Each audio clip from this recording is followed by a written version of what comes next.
Welcome po sa ating channel na Wuxi Rider. Espesyal at masaya po ang video natin ngayon dahil meron po tayong bagong camera, ang Insta360X4. Hindi po sponsored itong video natin. Regalo po ito sa akin ng aking nakakatandang kapatid para sa aking nalalapit na kaarawan. Kaya kung gusto niyo po akong regaluhan, like, subscribe at comment lang po at super happy na ako.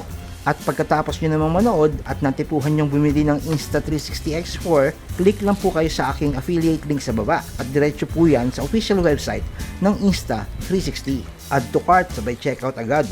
May camera na kayo, nakatulong pa kayo sa ating channel para lalong dumami ang ating mga video.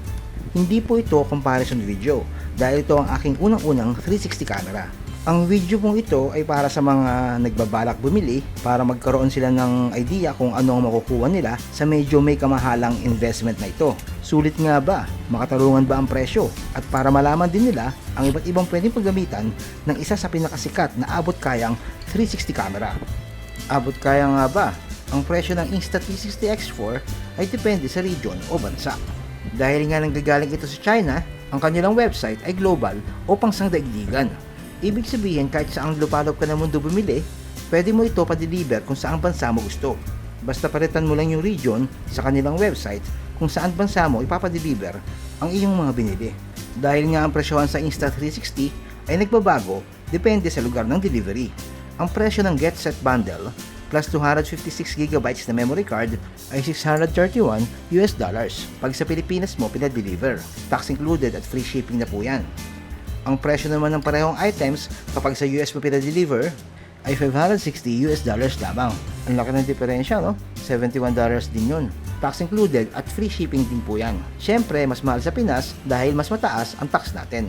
Ang katumbas namang halaga niyan sa pesos ay nakadepende siyempre sa exchange rate nung araw na binayaran mo. Ang tanong ay, bakit Insta360X4 ang napili ko?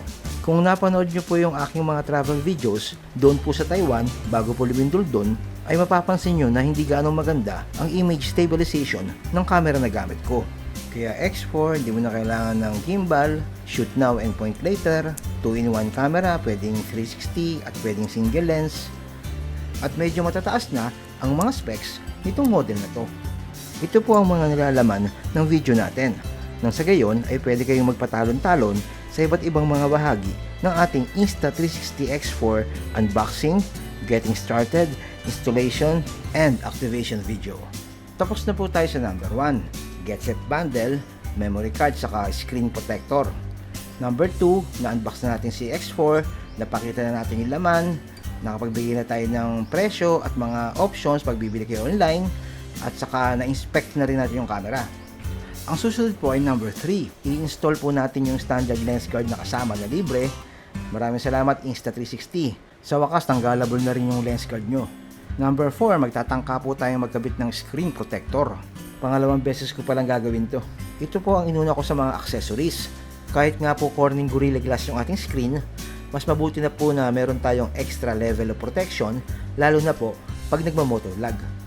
Number 5, yung kasama sa Get Set Bundle na lens cap na goma. Number 6, ang pagkabit ng memory card o SD card. Number 7, thermo grip cover. 888, charging cable.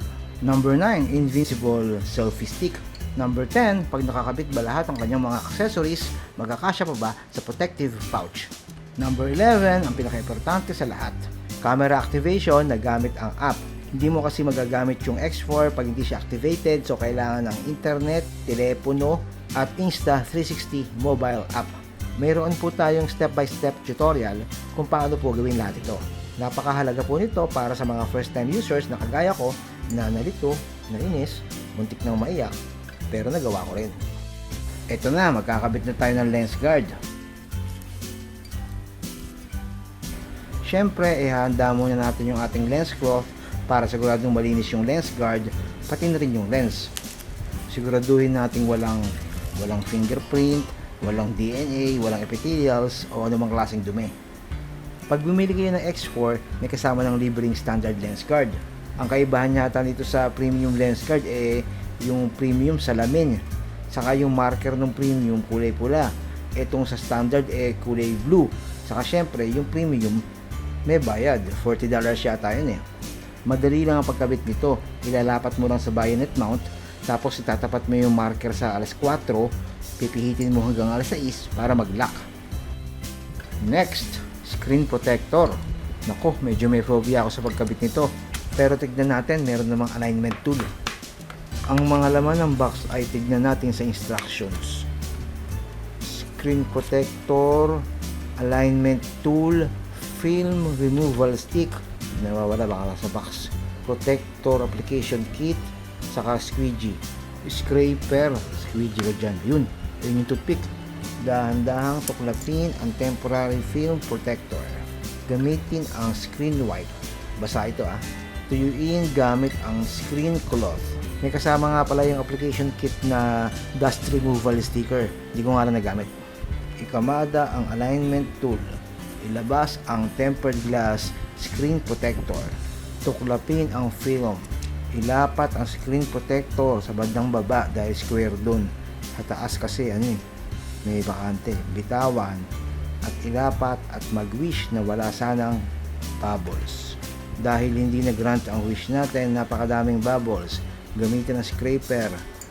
Sa mga naiwan pang maliliit na bubbles, punasan nyo lang ng punasan para medyo mag-init at mag-escape yung mga bubbles. Ang resulta ay, yehey, bubble-free lens.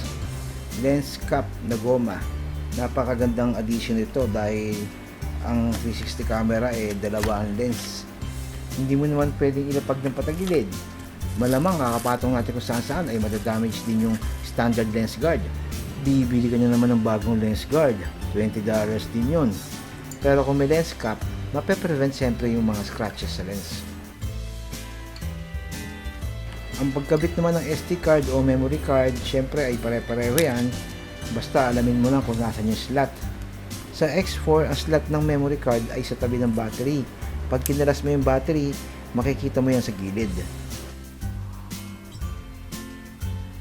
Hindi naman papasok yan pag baliktad ng kabit Pero syempre, ingatan din natin. Basta iayon nyo lang, iharap nyo lang papunta sa lens. Nung una, ang akala ko dito sa thermogrip cover na to ay additional protection. Kung sakaling mabagsak yung camera, hindi mababasag yung mga kanto. Pero hindi pala. Kaya pala thermogrip ang tawag dahil bawas pala ito sa init sa kamay mo. Napansin ko to nung kinakalikot ko yung menu, naka-tripod siya. Mga after 1 hour, pag hawak ko ng camera, mainit. Hindi naman siya init na overheat ang dating, pero mararamdaman mo siya. Kung balat sibuyas ka, kailangan mo to. Saka astig din naman ng forma Saka pwede ring lagyan ng lens cap. Napaka-premium ng feel ng binigay nilang charging cable. Premium hindi freemium.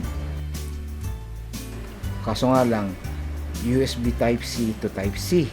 Aray ko. Pero meron naman akong Type-C to Type-A. Try natin. Pag charging, kulay pula. Pag full na, mawawala yung ilaw. Syempre, try din natin yung included na cable. Ang Invincible Selfie Stick na napakagaang. Maganda ang quality at pwedeng pangkamot sa mga lugar na hindi mo abot. Ito ang una sa mga napansin ko. Kapag nakakabit lahat yung add-ons niya, yung lens guard, thermogrip, saka yung lens cap, ay hindi mo na mapagkasya sa protective pouch. Kailangan alisin mo yung lens cap para magkasya siya at masara yung zipper. Kung napapansin nyo po, hindi ko gaanong binigyan ng atensyon yung mga detalye ng camera.